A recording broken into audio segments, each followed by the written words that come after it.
Yemen തലസ്ഥാനമായ സനായിൽ ഇസ്രായേലിന്റെ ബോംബാക്രമണമുണ്ടായി. 35 പേർ കൊല്ലപ്പെട്ടു, 130 പേർക്ക് പരുക്കേറ്റു. വടക്കൻ പ്രവിശ്യയായ അൽ ജൌഫിലാണ് ആക്രമണം നടന്നത്. ഹൂതികളുടെ സൈനിക കേന്ദ്രങ്ങളിൽ ആക്രമണം നടത്തി എന്നാണ് ഇസ്രായേലിന്റെ വാദം. യമനിൽ നിന്ന് തത്സമയ വിവരങ്ങളുമായി അൻവർ പാലേരി നമുക്കൊപ്പം ചേരുകയാണ്. അൻവർ, എന്താണ് ഈ ആക്രമണവുമായി ബന്ധപ്പെട്ട് ഏറ്റവും ഒടുവിലായി പുറത്തുവരുന്ന വിവരങ്ങൾ എങ്ങനെയാണ്? ഹൂതി കേന്ദ്രങ്ങളാണ് ആക്രമിച്ചത് എന്ന് ഇസ്രായേൽ പറയുമ്പോഴും നിരവധി സാധാരണക്കാർ കൊല്ലപ്പെട്ടിട്ടുണ്ട് എന്ന തരത്തിലൊക്കെയുള്ള വിവരങ്ങൾ പുറത്തു വരുന്നുണ്ട്. എന്താണ് അതിന്റെ സത്യാവസ്ഥ? ലഭ്യമാവുന്ന വിവരങ്ങൾ എങ്ങനെയാണ് അൻവർ പാലേരി? സ്മിത, ഞങ്ങളിന്ന് ഒരു പ്രധാനപ്പെട്ട കാര്യം പറയാനുള്ളത്, ഇപ്പോൾ ഈ പറഞ്ഞ ആക്രമണത്തിൽ നിന്ന് വളരെ തലനാരിഴയ്ക്ക് മാത്രമാണ് നമ്മുടെ സംഘത്തിന് രക്ഷപ്പെടാൻ പറ്റിയത്. അതായത് ഈ ആക്രമണം നടന്നത് ശരിക്കും പറഞ്ഞാൽ സനയിൽ നിന്ന് 160ഓളം കിലോമീറ്റർ ഇപ്പുറത്താണ്. ഞങ്ങൾ അതേ വഴിയിൽ സഞ്ചരിച്ചു വരുന്ന സമയത്ത് ഞങ്ങളുടെ വാഹനം അതുവഴി സാധാരണഗതിയിൽ അതുവഴി കടന്നു പോവുകയും, കാരണം ഇപ്പോഴത്തെ ഒരു അവസ്ഥ യമനിലെ എല്ലാ സ്ഥലങ്ങളിലും കൃത്യമായ ഓരോ കിലോമീറ്റർ പിന്നിടുമ്പോഴും കൃത്യമായ പരിശോധനകളുണ്ട്, സൂക്ഷ്മമായ പരിശോധനകളുണ്ട്. ഞങ്ങൾ ഈ പരിശോധനയൊക്കെ കടന്ന് വന്ന് ഈ ആക്രമണം നടന്ന സ്ഥലം ജസ്റ്റ് പിന്നിടുമ്പോഴത്തേക്കും ഞങ്ങൾ ഈ സ്ഫോടന ശബ്ദം കേൾക്കുന്നു. തിരിഞ്ഞു നോക്കുമ്പോൾ തൊട്ട് പിന്നിൽ ഈ വലിയ തരത്തിലുള്ള ആക്രമണം നടക്കുകയും ഒരു 150-200 മീറ്റർ ഇപ്പുറത്തായിരുന്നു ഞങ്ങളുടെ വാഹനം. തിരിഞ്ഞു നോക്കി മൊബൈൽ എടുത്ത് ഷൂട്ട് ചെയ്യാൻ ഒരു ശ്രമം നടത്തിയിരുന്നെങ്കിലും ഞങ്ങളുടെ കൂടെ ഉണ്ടായിരുന്ന യമൻ പൗരന്മാർ സമ്മതിച്ചില്ല. അത് വേറെ തരത്തിലുള്ള പ്രശ്നങ്ങൾ ഉണ്ടാക്കുമെന്ന് പറഞ്ഞു. എന്തായാലും ഈ ആക്രമണം കഴിഞ്ഞ് ഏകദേശം ഒരു അരമണിക്കൂർ കഴിയുമ്പോഴത്തേക്ക് തന്നെ അവിടെയുള്ള പരിസരങ്ങൾ ഏകദേശം സാധാരണ നിലയിലായിട്ടുണ്ട്. കാരണം യമനെ സംബന്ധിച്ചിടത്തോളം അവർ ഏത് നിമിഷവും ഇസ്രായേലിന്റെ ഒരു ആക്രമണം പ്രതീക്ഷിക്കുന്നുണ്ട്. ഇത് നമുക്ക് യമനിലുടനീളം കഴിഞ്ഞ 2 ദിവസങ്ങളിലായി ഞങ്ങൾ ഒരറ്റം മുതൽ മറ്റേറ്റം വരെ സഞ്ചരിക്കുകയായിരുന്നു. അവരേത് നിമിഷവും വളരെ സംശയത്തോടു കൂടിയാണ് ഓരോ നീക്കങ്ങളും നിരീക്ഷിക്കുന്നത്. ഏത് നിമിഷവും ഒരു ആക്രമണം അവർ പ്രതീക്ഷിക്കുന്നുണ്ട്. അത്തരം ഒരു ആക്രമണത്തിന് ഇന്ന് നമ്മുടെ വാർത്താ സംഘത്തിനും സാക്ഷ്യം വഹിക്കേണ്ടി വന്നു. എന്തായാലും യമൻ കടുത്ത പ്രതിരോധത്തിലും അതുപോലെ തന്നെ വളരെ സജ്ജമാണ്. ഏത് തരത്തിലുള്ള ഇസ്രായേലിന്റെ ആക്രമണം ഉണ്ടായാലും നേരിട്ട് ഒരു തിരിച്ചടിക്ക് തയ്യാറാണ് എന്ന തരത്തിൽ തന്നെയാണ് യമൻ ഇപ്പോഴുള്ളത്. അൻവർ പാലേരി, ഏതായാലും വല്ലാതെ ആശങ്കപ്പെടുത്തുന്നുണ്ട് ഈ വിവരം. അതോടൊപ്പം തന്നെ വലിയ ആശ്വാസവും തോന്നുന്നു. വലിയ കുഴപ്പങ്ങളൊന്നുമില്ലാതെ അവിടെ നിന്ന് കടന്നു രക്ഷപ്പെട്ടു എന്നുള്ളത് തന്നെയാണ്. തലനാരിഴയ്ക്ക് രക്ഷപ്പെട്ടു. നമ്മൾ പലപ്പോഴും പറയും, ഓരോ ലോകരാജ്യത്തെ വിവരങ്ങളും പറയുമ്പോൾ നമുക്ക് നേരെ വരുമ്പോൾ മാത്രമാണ് അതിൻ്റെ ആ ഒരു എത്രത്തോളം ഭീകരമാണ് അവസ്ഥ എന്ന് നമുക്ക് മനസ്സിലാവും. അപ്പോൾ തീർച്ചയായിട്ടും ഇതൊരു വലിയ ആശ്വാസമാകുന്നുണ്ട്. ഒപ്പം തന്നെ ഈ ഹൂതി കേന്ദ്രങ്ങൾക്ക് നേരെയാണ് ആക്രമണം ഉണ്ടായത് എന്ന് നെതന്യാഹു പറയുമ്പോഴും അതങ്ങനെയല്ല എന്നുള്ളത് കൂടിയാണ് നമ്മൾ ഈ പറയുന്ന തത്സമയ വിവരങ്ങളിൽ നിന്ന് മനസ്സിലാക്കാൻ കഴിയുന്നത്.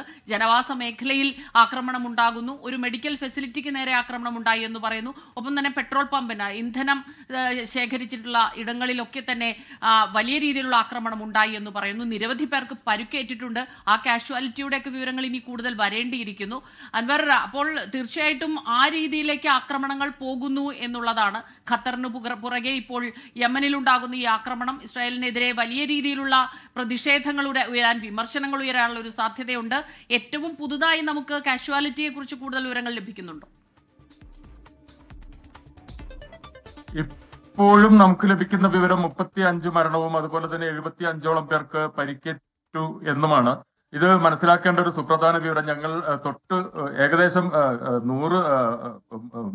350ഓളം കിലോമീറ്റർ യാത്ര ചെയ്ത് എത്തിയ ഒരു ചെറിയ ആൾക്കൂട്ടം ഒരു ജനവാസ മേഖലയിലാണ്. ഈ ജനവാസ മേഖലയിലാണ് പെട്ടെന്ന് ഇത്തരത്തിലൊരു സ്ഫോടനം ഞങ്ങൾ കേൾക്കുകയും എന്താണ് സംഭവിച്ചതെന്ന് അറിയാതെ വണ്ടി കുറച്ച് മുമ്പോട്ടെടുത്ത് നിർത്തി പിന്നിലേക്ക് നോക്കിയപ്പോഴാണ് വളരെ കൃത്യമായിട്ടൊരു 100 മീറ്റർ 150 മീറ്റർ ഈ അകലത്തിൽ ബോംബ് ഇങ്ങനെ വലിയ സ്ഫോടനം കാണുന്നത്.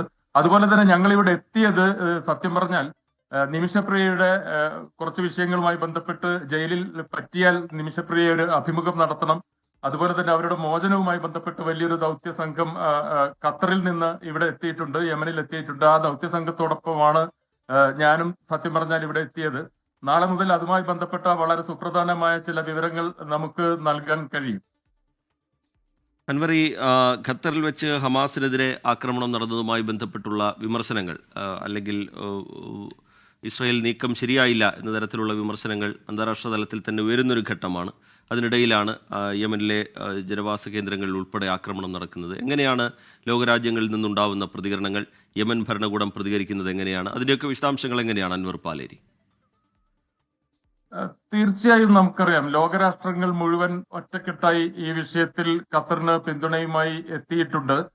അതുപോലെ തന്നെ അമേരിക്ക അറിയാതെയാണ് ഇന്ന് ഖത്തർ പ്രധാനമന്ത്രിയുടെ ഒരു നിർണായക വാർത്താ സമ്മേളനം വിളിച്ചു ചേർത്തിരുന്നു.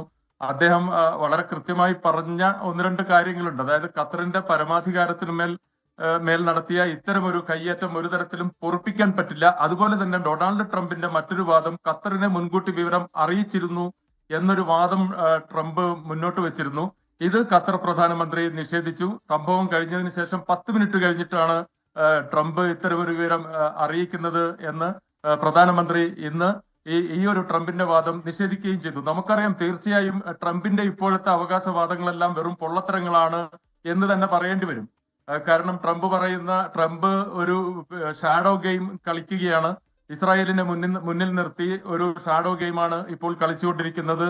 ഇത് ഒരു തരത്തിൽ പറഞ്ഞാൽ ഹൂത്തികൾക്കെതിരെ മാത്രമല്ല, മേഖലയിൽ ഒരു തരത്തിലുള്ള അസ്വസ്ഥത വിതക്കുക, പുതിയ രാഷ്ട്രീയ ലക്ഷ്യങ്ങളും സാമ്പത്തിക നേട്ടങ്ങളും ഉണ്ടാക്കുക എന്നൊക്കെയുള്ള ട്രംപിന്റെ പുതിയ നയങ്ങളുടെ കൂടി ഭാഗമായി വേണം ഈ ഇരട്ടത്താപ്പ് കളിയെ കാണേണ്ടത്. അതുപോലെ തന്നെയാണ് ലോകം വിലയിരുത്തുന്നതും. അത്തരം പ്രതിഷേധങ്ങളാണ് ലോകത്തിന്റെ വിവിധ ഭാഗങ്ങളിൽ നിന്ന് ഇപ്പോൾ ഉണ്ടാക്കിക്കൊണ്ടിരിക്കുന്നതും.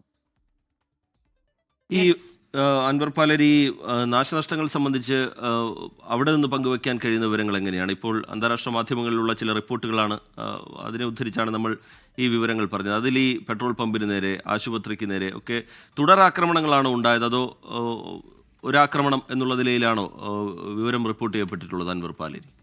ഇല്ല, ഞങ്ങൾ സത്യം പറഞ്ഞാൽ ഈ ആക്രമണം നടക്കുമ്പോൾ 3 സ്ഫോടനങ്ങളാണ് അവിടെ ഉണ്ടായത്. 3 സ്ഫോടനങ്ങൾ, തുടർച്ചയായി 3 സ്ഫോടനങ്ങൾ ഉണ്ടാവുന്നു.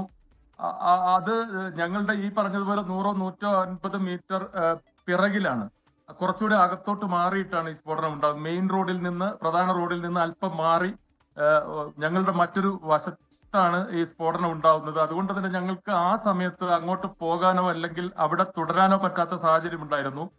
എത്രയും പെട്ടെന്ന് അവിടെ നിന്ന് രക്ഷപ്പെടുക എന്നുള്ളതാണ്. പിന്നീട് നമുക്ക് കിട്ടുന്ന വിവരങ്ങൾ മുഴുവൻ അന്താരാഷ്ട്ര മാധ്യമങ്ങളിലൂടെയാണ്. ഇവിടെയുള്ള പ്രാദേശിക മാധ്യമങ്ങളിൽ വന്ന വാർത്തയും ഇതുവരെ ലഭിക്കുന്ന വിവരം 35, അതുപോലെ 75 പേർക്ക് പരിക്കേറ്റു എന്നൊക്കെയുള്ളത്. ഇനി കൂടുതൽ വിവരങ്ങൾ നമുക്ക് ലഭിക്കേണ്ടതുണ്ട്. ലഭിക്കുന്നതിനനുസരിച്ച് തീർച്ചയായും നമുക്ക് അത് അപ്ഡേറ്റ് ചെയ്യാൻ കഴിയും. ഈ ആക്രമണം നടന്നു എന്ന മേഖല, അത് ഈ ഹൂത്തികളുടെ സൈനിക കേന്ദ്രമാണോ, അവരുടെ ആയുധശേഖരമൊക്കെയുള്ള ഇടമാണോ അൻവർ പാലേരി? അതായത് നമുക്കറിയാം, സന മുതൽ ഏകദേശം സനയിൽ നിന്ന് 196 കിലോമീറ്റർ ദൂരം, 197 കിലോമീറ്റർ ആണ് ഈ അൽ ജൗഫിലേക്കുള്ളത്. അത് കഴിഞ്ഞാൽ പിന്നീടും 100 കണക്കിന് കിലോമീറ്ററോളം ഹൂത്തികളുടെ നിയന്ത്രണത്തിൽ തന്നെയാണ്. ഞങ്ങൾ ഇങ്ങോട്ട് വരുന്ന വഴിക്ക് തന്നെ ഹൂത്തികളുടെ വാഹനങ്ങൾ വളരെ കൃത്യമായി എല്ലാ സ്ഥലങ്ങളിലും കൃത്യമായ പരിശോധന നടത്തി വാഹനങ്ങൾ പോകുന്നുണ്ട്. അതുപോലെ തന്നെ ഈ ആക്രമണം നടന്ന ഉടനെ തന്നെ ബൈക്കുകളിലും മറ്റും നമുക്ക് യമനിൽ യാത്ര ചെയ്യുമ്പോൾ അറിയാം, യമനിലെ കൊച്ചുകുട്ടികളുടെ കയ്യിൽ വരെ കലാഷ്നിക്കോവ് ഉണ്ടാവും. അതുപോലെ തന്നെ ബൈക്കിലൊക്കെ ഇതിങ്ങനെ വെടിവെട്ടിച്ചുകൊണ്ടാണ് ഇത്തരം സംഭവങ്ങൾ ഉണ്ടാവുന്ന പെട്ടെന്നുള്ള അവരുടെ ഒരു പ്രതികരണം അത്തരത്തിലായിരിക്കും. അതായത് അവിടെയുള്ള ഓരോ പൗരനും ഹൂത്തികളുടെ പട്ടാളക്കാരാണ് എന്ന തരത്തിലുള്ള ആണ് ഇവരെ വളർത്തിയെടുക്കുന്നത്. ആ രീതിയിലാണ് പൗരുഷത്തിന്റെ ലക്ഷണമായി വളരെ ചെറുപ്പത്തിൽ തന്നെ കുട്ടികളുടെ കയ്യിൽ കലാഷ്നിക്കോവ് ഉണ്ടാവും. പലപ്പോഴും അതൊരു ആഭരണം എന്ന നിലയിലോ അല്ലെങ്കിൽ അവരെ ചെറിയ പ്രായം മുതലേ ഒരു പ്രതിരോധത്തിനായി വളർത്തിയെടുക്കുന്ന ഒരു രീതിയൊക്കെയാണത്. അതുകൊണ്ട് തന്നെ നമ്മളെ സംബന്ധിച്ചിടത്തോളം ആ സമയത്ത് എത്രയും പെട്ടെന്ന് ഒരു മാധ്യമ സ്വാതന്ത്ര്യം അല്ലെങ്കിൽ അതുപോലെ പോയി റിപ്പോർട്ട് ചെയ്യാനോ, ഇപ്പോഴത്തെ പ്രത്യേക സാഹചര്യം ഇന്ത്യക്കാർക്ക് ഒരു തരത്തിലും ഇന്ത്യക്കാർക്ക് സന്ദർശക വിസയിലോ മറ്റോ യമനിലേക്ക് കടക്കാൻ കഴിയില്ല. ഞങ്ങൾ തന്നെ 3 രാജ്യങ്ങൾ പിന്നിട്ടാണ് വളരെ സാഹസികമായി 300 കിലോമീറ്ററോളം മരുഭൂമിയിലൂടെ, വളരെ ദുർഘടം പിടിച്ച മരുഭൂമിയിലൂടെ ഒക്കെ സഞ്ചരിച്ചാണ്. ഈ 2 ഭരണകൂടങ്ങളാണ്. അപ്പൊ ഈ ഹൂത്തി കേന്ദ്രത്തിലേക്ക് ഞങ്ങൾക്ക് എത്തണമെങ്കിൽ ഏകദേശം 300 കിലോമീറ്ററോളം മരുഭൂമിയിലൂടെ ദുർഘടമായി 2 ഈ യമനികളുടെ പെട്രോളിങ്ങോടുകൂടിയാണ് ഞങ്ങൾക്ക് പോലും ഇവിടെ എത്താൻ കഴിഞ്ഞത്. ആ ഒരു സാഹചര്യം ഭയമാണ്. ഇവിടെയുള്ള ഓരോ ജനങ്ങൾക്കും ഏതെങ്കിലും രാജ്യത്ത് നിന്ന് ഒരു മനുഷ്യനെ ഇവിടെ എത്തിക്കഴിഞ്ഞാൽ അവരെ ഭരിക്കുന്നത് മുഴുവൻ ഭയമാണ്. അടിസ്ഥാന സൗകര്യങ്ങളൊന്നുമില്ല. അതായത് ഒരു പാസ്പോർട്ട് ഓഫീസ് പോലും നമ്മുടെ നാട്ടിലെ ഒരു പെട്ടിക്കടയ്ക്ക് സമാനമാണ്. അതുപോലെ സ്ത്രീകളൊക്കെ റോഡിൽ നിന്ന് പിച്ചയെടുക്കുന്ന കാഴ്ച. ഇത്രയും ദരിദ്രമായ ഒരു രാജ്യത്താണ് ഈ യമന്റെ ഇപ്പോൾ നേരിട്ടുകൊണ്ടിരിക്കുന്ന ദാരിദ്ര്യം അനുഭവിച്ചറിയണമെങ്കിൽ നമ്മൾ എവിടെയും വായിച്ചറിയുന്നതല്ല, യമനിലൂടെ ഒന്ന് സഞ്ചരിച്ചാൽ നമുക്കത് കൃത്യമായി മനസ്സിലാകും. ഇങ്ങനെയുള്ള പട്ടിണി പാവങ്ങൾക്ക് നേരെയാണ് ഇസ്രായേൽ ഇത്തരം ഒരു ആക്രമണം നടത്തുന്നത് എന്നത് വളരെ സങ്കടകരമായ വാർത്തയാണ്. ഞങ്ങൾക്ക് ഇന്ന് രാത്രി പോലും കാണാൻ കഴിഞ്ഞ ഇവിടെ വളരെ സ്വാഭാവികമായിട്ടുള്ള ഒരു കാഴ്ചയാണ്. നമുക്ക് ഹോട്ടലിൽ കയറി ഭക്ഷണം കഴിച്ചു കഴിഞ്ഞാൽ നമ്മള് അവശിഷ്ട പകുതി ഭക്ഷണം അവിടെ വെച്ച് ഉപേക്ഷിച്ച് പോന്നാൽ തൊട്ടുടനെ വേറെ ആളുകൾ വന്ന് വളരെ മാന്യമായി അവിടെ ഇരുന്ന് യാതൊരു സങ്കോചവും ഇല്ലാത്ത രീതിയിൽ ഭക്ഷണം കഴിച്ച് എഴുന്നേറ്റ് പോകും. അതായത് ഒരു രാജ്യത്തിന്റെ ദരിദ്രാവസ്ഥയാണ്. കഴുതപ്പുറത്ത് വിറക് കിട്ടിക്കൊണ്ടുപോകുന്ന സ്ത്രീകൾ. സന പോലുള്ള ചില നഗരങ്ങൾ ഒഴിച്ചാൽ ഈ ഉൾഭാഗങ്ങളിൽ മുഴുവൻ ഇതാണ് ദാരിദ്ര്യത്തിന്റെ വളരെ തന്നെയാണ്. നമ്മൾ സമാധാനമായി ഉണ്ടുറങ്ങി കഴിയുന്ന മനുഷ്യരെ സംബന്ധിച്ചിടത്തോളം ഇത്തരം വാർത്തകൾ കേൾക്കുമ്പോൾ അതിനെ ഏത് രീതിയിൽ നമ്മൾ എടുക്കുന്നു എന്നുള്ളത് വലിയ പ്രധാനപ്പെട്ട ഒരു കാര്യമാണ്. അൻവർ പലേരി, നമ്മൾ പോയിക്കൊണ്ടിരിക്കുമ്പോൾ തീർച്ചയായിട്ടും തലനാരിഴയ്ക്ക് രക്ഷപ്പെട്ടു എന്നുള്ളത് ഇപ്പോഴും ശരിക്കും പറഞ്ഞാൽ അതിൻ്റെ ഒരു ഞെട്ടലുണ്ട്, അതിൻ്റെ ഒരു ആഘാതമുണ്ട്. സുരക്ഷിതമായിരിക്കുക. ഇപ്പോൾ നിമിഷപ്രിയയുടെ കേസുമായി ബന്ധപ്പെട്ടാണ് അതിസാഹസികമായി തന്നെ അങ്ങോട്ട് പോയതെന്ന് മനസ്സിലാക്കുന്നു. അപ്പോൾ തീർച്ചയായിട്ടും വളരെയധികം ശ്രദ്ധിക്കേണ്ട, കരുതലോടെ ഇരിക്കേണ്ട, ജാഗ്രത പാലിക്കേണ്ട സമയമാണ്. സ്റ്റേ സേഫ്, അത്രയും പറയാനുള്ളൂ. ഇപ്പോൾ കൂടുതൽ വിവരങ്ങൾ നമുക്ക് അടുത്ത മണിക്കൂറുകളിൽ കൂടുതൽ ലഭിക്കേണ്ടതുണ്ട്. അപ്പോൾ ആ സമയത്തിനുള്ളിൽ കുറച്ചുകൂടി വിവരങ്ങൾ അവിടെ നിന്ന് ലഭിക്കുമെന്ന് പ്രതീക്ഷിക്കുകയും ചെയ്യുന്നു. യമന്റെ തലസ്ഥാനമായ സനായ്ക്കടുത്താണ് ഇസ്രായേലിന്റെ ബോംബാക്രമണം ഉണ്ടായത്. 35 പേർ കൊല്ലപ്പെട്ടു എന്നുള്ളതാണ് ഏറ്റവും ഒടുവിലായി പുറത്തുവന്ന വിവരം. നിരവധി പേർക്ക് പരിക്കേറ്റിട്ടുണ്ട്. വടക്കൻ പ്രവിശ്യയായ അൽ ജൗഫിൽ ആണ് ആക്രമണം ഉണ്ടായത്. ഹൂതികളെ ലക്ഷ്യം വെച്ചുകൊണ്ടാണ് ഇസ്രായേലിന്റെ ആക്രമണം ഉണ്ടായത്. ഇസ്രായേൽ അക്കാര്യം സ്ഥിരീകരിക്കുന്നുമുണ്ട്. ലോകരാജ്യങ്ങളുടെ പ്രതികരണം ഈ ആക്രമണവുമായി ബന്ധപ്പെട്ട് പുറത്തു വരുന്നുണ്ട്. അതിൻ്റെയൊക്കെ കൂടുതൽ വിശദാംശങ്ങളിലേക്ക് നമുക്ക് വരും മണിക്കൂറുകളിൽ കടക്കുകയും വേണം. യമനിൽ നിന്ന് തത്സമയ വിവരങ്ങൾ പങ്കുവയ്ക്കുകയായിരുന്നു അൻവർ പാലേരി. അൻവർ പാലേരി അടങ്ങിയ 24-ന്റെ വാർത്താസംഘം ഈ ആക്രമണത്തിൽ നിന്ന് തലനാരിഴയ്ക്കാണ് രക്ഷപ്പെട്ടത്.